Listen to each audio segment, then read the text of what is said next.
क्या आप कभी किसी ऐसी कंपनी के साथ काम कर चुके हैं जो एक से ज़्यादा किस्म की सर्विस देती है? ज़रूर क्यों, बहुत सी कंपनीज हैं और वो सर्विसेज इंडिपेंडेंटली भी काम करती हैं और सबके अपनी अपनी एप्लीकेशंस, अपने अपने प्लेटफॉर्म हैं। मेरे यूट्यूब चैनल पे आपका स्वागत है, जिस पे आप रोज डेटा प्राइवेसी का नया कंटेंट देखते हैं। और आज हम इस वीडियो में बात करने वाले हैं मल्टी टेनेंट कंसेंट की, यानी कि जब मल्टीपल सर्विसेज हैं, मल्टीपल एप्लीकेशंस हैं, तब कैसे कंट्रोल किया जाए। बड़ी कंपनियां कहाँ थोड़ा तंगी और मुश्किल महसूस कर रही हैं, क्योंकि उनके पास मल्टीपल एप्लीकेशंस हैं, मल्टीपल सर्विसेज हैं, अलग अलग बिजनेस यूनिट्स। किसी भी किस्म की ले लीजिए, हॉस्पिटल भी जो हमें बाहर से सिर्फ एक हॉस्पिटल दिखता है, लेकिन उसमें जो ओपीडी सेक्शन अलग होता है, उसमें इंटेंसिव केयर सेक्शन अलग होता है, उसमें पैथ लैब अलग होती है, उसमें फिजियोथेरेपी सेक्शन अलग होते हैं। और हॉस्पिटल्स ने अच्छा मेंटेन किया हुआ है कि वो सिंगल रजिस्ट्रेशन करते हैं, लेकिन इतना अच्छी रजिस्ट्रेशन हर जगह मेंटेन नहीं है।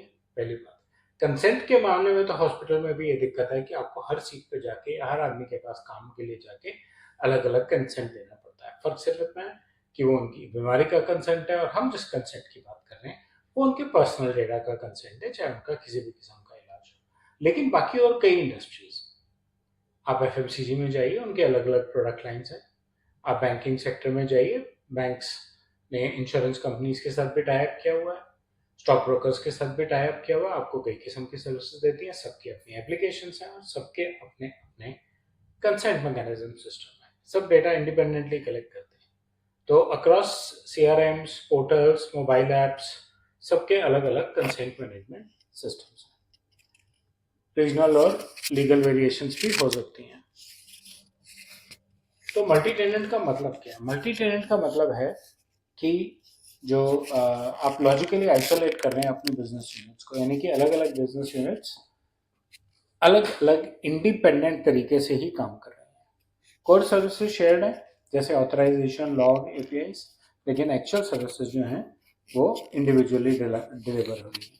पॉलिसीज सेंट्रलाइज्ड हैं, डेटा रिपोजिटरी सेंट्रलाइज्ड है, लेकिन उन पॉलिसीज, डेटा का, कंसेंट का पर्पस डिसेंट्रलाइज्ड है या लोकल है। कंसेंट मैनेजर का ऐसे में क्या रोल है? उसका रोल है कि इन सबके कंसेंट्स को मिला के एक सेंट्रल जगह पे ऑर्गेनाइजेशन पॉलिसी के हिसाब से सेट करके रखे, लॉगिंग एक जगह करके रखे, जिससे कि कल को कोई डिस्प्यूट हो तो इजीली ट्रैक किया जा सकता है कौन सा कंसेंट था, कौन सा नहीं था, कैसे अवेलेबल था, कैसे नहीं था। तो उनको चाहिए कि वो एक टेनेंट स्पेसिफिक टोकन इशू करें, टेनेंट स्पेसिफिक डैशबोर्ड अवेलेबल कराएं, कंसेंट के हर स्टेटस का लॉग रखें अपने पास, और रेवोकेशन रूल्स को भी इन्वोक करके रखें। रेवोकेशन मतलब अगर कोई बंदा अपना कंसेंट रिवोक करना चाहता है, वापस लेना चाहता है, तो उनके रूल्स को भी वो एनेबल करके रखें। जो रेवोकेशन रूल्स हैं उनको ग्लोबल होना चाहिए, सिर्फ ग्लोबल नहीं, टेनेंट स्पेसिफिक, लेकिन ग्लोबल लॉगिंग होनी जरूरी है, जिससे कि सेंट्रलाइज्ड ग्लोबल रिपोर्टिंग हो सके।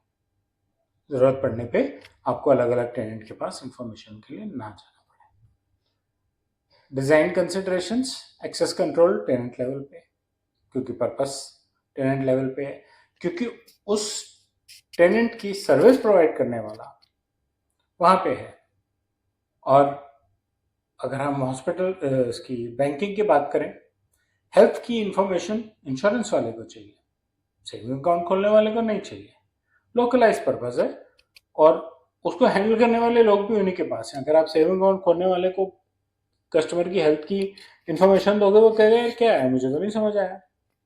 इसलिए उनको लोकल रहने दें, और ग्लोबल ऑडिट ट्रेल्स जरूरत पड़े तो लोकल भी, ग्रीवेंस मैकेनिज्म भी, दोनों ही किस्म से, ग्लोबल भी और लोकल भी। क्यों? क्योंकि सेंट्रलाइज कंट्रोल वाली चीज़ों का जो ग्रीवेंस है वो अलग आएगा, और जो लोकल लोग हैं उनके ग्रीवेंसेस अलग चलेंगे। अक्रॉस टेनेंट्स परफॉर्मेंस मॉनिटरिंग की जानी चाहिए, और कंसेंट मैनेजमेंट सबसे इंपॉर्टेंट कंपोनेंट है प्राइवेसी का, इसलिए कंसेंट पे ध्यान रखना बहुत जरूरी है। इम्प्लीमेंटेशन चेकलिस्ट, टेनेंट आईडी होनी चाहिए हर एक कंसेंट टोकन के लिए, बहुत जरूरी है।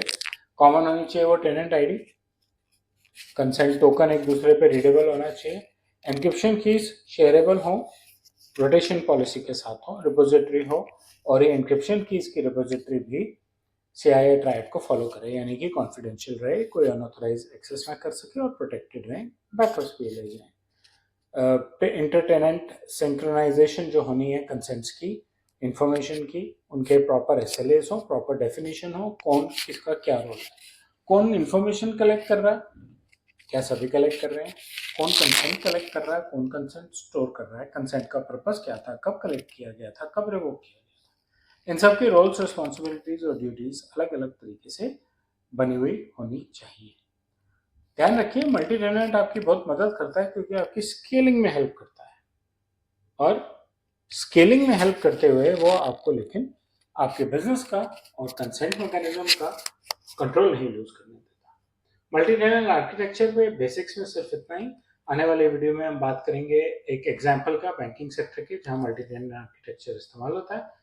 मेरे चैनल से बने रहिए, चैनल सब्सक्राइब कीजिए, अपना फीडबैक कमेंट सेक्शन में शेयर कीजिए। धन्यवाद।